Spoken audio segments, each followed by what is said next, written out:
ಎಲ್ಲಾ ಹಾನಿಯಿಂದ ಕೂದಲನ್ನು ರಕ್ಷಿಸುತ್ತೆ. ಬರೀ Amrut noni reach root premium hair oil.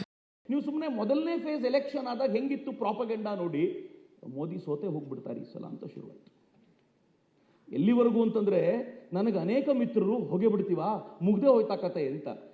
Narendra Modi ಅವರು ಎರಡನೇ ಫೇಸಿಗೆ ಹೋಗಬೇಕಾದ್ರೆ ಸ್ವಲ್ಪ ಸ್ಟ್ರೈಟ್ ಬ್ಯಾಟ್ನಲ್ಲಿ ಆಡ್ಲಿಕ್ಕೆ ಶುರು ಮಾಡಿದ್ರು. ಅವ್ರು ಹೇಳಿದ್ರು ಇನ್ಹೆರಿಟೆನ್ಸ್ ಟ್ಯಾಕ್ಸ್ ಹಾಕ್ತಾರೆ, ನಿಮ್ಮ ಆಸ್ತಿಯನ್ನು ಕಿತ್ಕೊಳ್ತಾರೆ ಅಂದ ತಕ್ಷಣ ಆಪೋಸಿಷನ್ ಅವರೆಲ್ಲ ಬಾಯ್ ಬಿಡ್ಕೊಂಡ್ರು, ಮೋದಿ ಸುಳ್ಳು ಹೇಳ್ತಿದ್ದಾರೆ. ಮತ್ತೆ ಇಷ್ಟು ದಿನ ನರೇಂದ್ರ ಮೋದಿ ಅವರು ಅಧಿಕಾರಕ್ಕೆ ಬಂದ ತಕ್ಷಣ ಸಂವಿಧಾನವನ್ನು ಬದಲಾಯಿಸ್ತಾರೆ ಅಂತ ನೀವು ಹೇಳಿದ್ದೇನು ವೇದವಾಕ್ಯವಾ?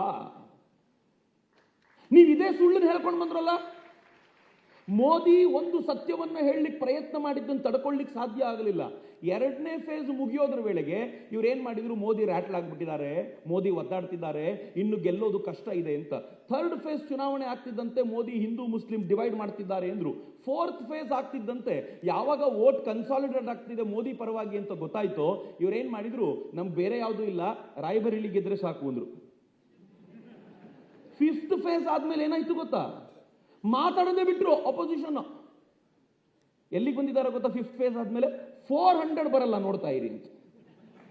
ಮೋದಿ ಮೊನ್ನೆ ಹೇಳಿದ್ರು, ನಾನು 400 ಟ್ರೈಯೇ ಮಾಡಲಿಲ್ಲ, ನಾನು ಸುಮ್ಮನೆ ನಿಮ್ಗೊಂದು ಬಿಸ್ಕೆಟ್ ಹಾಕಿದೆ, 400ಗಿಂತ ಕಡಿಮೆ ಬರೋ ತರ ತಡಿಬೇಕು ಅಂತ. ವಾಸ್ತವವಾಗಿ ಬೇಕಾಗಿರೋದು 272, ಅದನ್ನು ಆರಾಮಾಗಿ ಕ್ರಾಸ್ ಮಾಡ್ಕೊಳ್ತೀನಿ ನಾನು, ನೀವು 400ಗೆ ಅಡ್ಡ ಹಾಕೊಂಡು ನಿಂತ್ಕೊಳ್ಳಿ, ಉಳಿದಿದ್ದು ನಾನು ನೋಡ್ಕೊಳ್ತೀನಿ ಅಂತ ಮೋದಿ ಮೊನ್ನೆ ಹೇಳಿದ್ಮೇಲೆ ಇವ್ರಿಗೆ ಜ್ಞಾನೋದಯ ಆಗಿದೆ, ನಾವು ಎಂತ ಹಳ್ಳಕ್ಕೆ ಬಿದ್ವಿ ಅಂತ. ಮಿತ್ರ, ಇನ್ನೂ ಮಜವಾದ ಸಂಗತಿ ಹೇಳ್ತೀನಿ ನಾನು ನಿಮಗೆ. ಬಿಫೋರ್ ಎಂಟ್ರಿಂಗ್ ಸಿಕ್ಸ್ತ್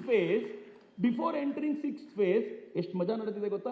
ಇಲ್ಲಿಯವರೆಗೂ ಮೋದಿ ಸೋಲ್ತಾರೆ ಅಂತ ಹೇಳ್ತಿದ್ದು ರಾಹುಲ್ ಗಾಂಧಿ ಮತ್ತು ಅವ್ರ ಟೀಮ್ ಎಲ್ಲರೂ ಹೇಳ್ತಿದ್ರು. ಇವತ್ತು ಅಥವಾ ನಿನ್ನೆ ಸ್ಟೇಟ್ಮೆಂಟ್ ಕೊಟ್ಟಿರೋದು ಮೋದಿ ಸೋಲ್ತಾರೆ, ಕಾಂಗ್ರೆಸ್ ಅಧಿಕಾರಕ್ಕೆ ಬರುತ್ತೆ ವಿತ್ ಮೆಜಾರಿಟಿ 300 ಸೀಟ್ಸ್ ಇಂದ ಅಧಿಕಾರಕ್ಕೆ ಬರುತ್ತೆ. ಎಲ್ಲೆಲ್ಲಿಂದ ಸೀಟನ್ನು ಗ್ರಾಬ್ ಮಾಡ್ತಿದಾರೋ ಗೊತ್ತಿಲ್ಲ, ಬಟ್ 300 ಸೀಟ್ ಅಂತ ಲೆಕ್ಕ ಹಾಕ್ತಿದ್ದಾರೆ. ಸ್ಟೇಟ್ಮೆಂಟ್ ಕೊಟ್ಟಿರೋದು ಯಾರು ಗೊತ್ತಾ? ಮಲ್ಲಿಕಾರ್ಜುನ್ ಖರ್ಗೆ ಅವರು. ಅಂದ್ರೆ ಸೋಲೋದು ಖಾತ್ರಿ ಆದಾಗ ಮಲ್ಲಿಕಾರ್ಜುನ್ ಖರ್ಗೆ ಅವ್ರು ಹೇಳಬೇಕು, ಗೆಲ್ಲೋದು ಖಾತ್ರಿ ಅಂತ ನಿಮ್ಗೆ ಏನಾದರೂ ಅನ್ನಿಸ್ತಾ ಇದೆ ಅಂತಂದ್ರೆ ಇವ್ರುಗಳು ಹೇಳಬೇಕು ಅಂತ. ಹೆಂಗಿದೆ ವ್ಯವಸ್ಥೆ ನೋಡಿ. This is how propaganda runs. Propaganda ಅನ್ನೋದು ಹೀಗೆ ರನ್ ಆಗುತ್ತೆ ಅಂತ. ಇದು ಇವತ್ತಿಂದ ಮಾತ್ರ ಅಲ್ಲ, ಇದು ಈ ದೇಶದಲ್ಲಿ ಯಾವಾಗಲೂ ಇತ್ತು. ಸ್ವಾತಂತ್ರ್ಯದ ಕಾಲಘಟ್ಟದಲ್ಲಿ Nehru great, Savarkar British agent ಅಂತ ಯಾರು ಹೇಳಿದ್ರಿ? ಸ್ವಾತಂತ್ರ್ಯದಲ್ಲಾಗಾಯಿತು, ಸ್ವಾತಂತ್ರ್ಯದ ಹೊತ್ತಿನಲ್ಲಿ, ಅದಕ್ಕಿಂತ ಮುಂಚೆ, ಸ್ವಾತಂತ್ರ್ಯ ಬಂದ ಮೇಲೆ ಇವ್ರು ಹೇಗೆ ಸಾವರ್ಕರ್ನ ಟಾರ್ಗೆಟ್ ಮಾಡಿದ್ರು ಅಂತಂದ್ರೆ, ಸಾವರ್ಕರ್ ಬ್ರಿಟಿಷ್ ಏಜೆಂಟು ಅಂತ. ಒಬ್ಬ ಏಜೆಂಟ್ನಿಗೆ ನಮ್ಮ ಪರವಾಗಿ ಕೆಲಸ ಮಾಡೋನನ್ನ ಅತ್ಯಂತ ಕಷ್ಟಕರವಾದ ಯಾತನಾಮಯ ಕಾಲಾಪಾನಿಯಲ್ಲಿಡೋದು, ಯಾರು ನಮ್ಮ ವಿರೋಧಿ ಇದ್ದಾನೋ ಅವನನ್ನು ರಾಯಲ್ ಟ್ರೀಟ್ಮೆಂಟ್ ಕೊಟ್ಕೊಂಡು ಡೆಲ್ಲಿ ಹತ್ತಿರದಲ್ಲಿ ಇಡೋದು ಸಾಧ್ಯ ಏನ್ರಿ ಹಿಂಗೆ? ಆದರೆ ಇವತ್ತಿನವರೆಗೂ ಇದನ್ನೇ ಹೇಳ್ಕೊಂಡು ಬಂದಿದ್ದಾರೆ ಅಂತ. ನಾನು ರಾಮಚಂದ್ರ ಗುಹಾ ಹೇಗೆ ಇವರು ಸುತ್ತಲೂ ಇರುವಂತ ಒಂದು ಕೆಬಾಲ್ ಕೆಲಸ ಮಾಡುತ್ತೆ ನೋಡಿ. ರಾಮಚಂದ್ರ ಗುಹಾ ಅವರು ಇತ್ತೀಚೆಗೆ ದ ಟೆಲಿಗ್ರಾಫ್ಗೆ ಒಂದು ಆರ್ಟಿಕಲ್ ಬರೆದಿದ್ದಾರೆ.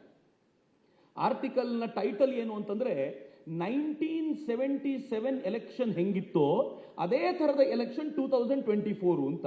1977 ಇಂದಿರಾ ಗಾಂಧಿ ಎಲೆಕ್ಷನ್, 2024 ಮೋದಿ ಎಲೆಕ್ಷನ್, ಏನ್ ಕನೆಕ್ಷನ್ ಇದೆ ಅಂತ ಹುಡುಕಾಡುವಾಗ ನಂಗೆ ಆಶ್ಚರ್ಯ ಅನ್ಸಿದ್ದೇನು ಅಂದ್ರೆ, ರಾಮಚಂದ್ರ ಗುಹಾ ಅದರಲ್ಲಿ ಹೇಳ್ತಾರೆ 1975ನಲ್ಲಿ ಶ್ರೀಮತಿ ಇಂದಿರಾ ಗಾಂಧಿ ಎಮರ್ಜೆನ್ಸಿ ಹಾಕಿದ್ರು. ಎಮರ್ಜೆನ್ಸಿ ಹಾಕಿದ ಇಂದಿರಾ ಗಾಂಧಿ 1977ನಲ್ಲಿ ತನ್ನ ಹೃದಯ ವೈಶಾಲ್ಯವನ್ನು ತೋರಿಸಿ ಎಲೆಕ್ಷನ್ ಮಾಡಿದ್ರು ಅಂತ. ವಾವ್, ಎಲೆಕ್ಷನ್ ಮಾಡಿದ್ದು ಗ್ರೇಟು. ನನ್ನ ಜೀವನದಲ್ಲಿ ನಾನು ಮಾತ್ರವಲ್ಲ, ನನ್ನ ಕೂದಲು ಕೂಡ ಆಗಿರ್ಬೇಕು ಸ್ಟ್ರಾಂಗ್ ಅಂಡ್ ಸ್ಟೈಲಿಶ್. ಬರೀ Amrut noni reach root premium hair oil ನೊಂದಿಗೆ. Reach root premium hair oil. Emergency ಹಾಕಿದ್ದು ಆಕೆಯ ಕನಿಷ್ಠ ಬುದ್ಧಿ ಅಲ್ಲ, ಈ ಸಂವಿಧಾನವನ್ನು ಬುಡಮೇಲುಗೊಳಿಸಿದ್ದಲ್ಲ. ಸಂವಿಧಾನವನ್ನು ಬುಡಮೇಲುಗೊಳಿಸಿ ಎಮರ್ಜೆನ್ಸಿ ಹಾಕಿದ ನಂತರವೂ ಕೂಡ ಅದನ್ನ ತೆಗೆದು ಎಲೆಕ್ಷನ್ ನಡೆಸುವಷ್ಟು ವೈಶಾಲ್ಯ ತೋರಿಸಿದ್ರಲ್ಲ, ಎಂಥ ಗ್ರೇಟ್ ಆಕೆ ಅಂತ ಬರೆದ್ರು. ಅನುಕ್ಷಣದ ಸುದ್ದಿಗಳಿಗಾಗಿ ವಿಸ್ತಾರ ನ್ಯೂಸ್ ಯೂಟ್ಯೂಬ್ ಚಾನೆಲ್ ಸಬ್ಸ್ಕ್ರೈಬ್ ಮಾಡಿ. ಹೊಸ ಸುದ್ದಿಗಳ ನೋಟಿಫಿಕೇಶನ್ಗಾಗಿ ಬೆಲ್ ಐಕಾನ್ ಕ್ಲಿಕ್ ಮಾಡಿ.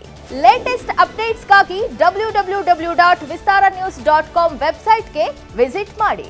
ಅಂಗೈಯಲ್ಲೇ ಜಗತ್ತಿನ ಸುದ್ದಿ ತಿಳಿಯಲು ವಿಸ್ತಾರ ನ್ಯೂಸ್ ಕನ್ನಡ ಆಪ್ ಡೌನ್ಲೋಡ್ ಮಾಡಿ.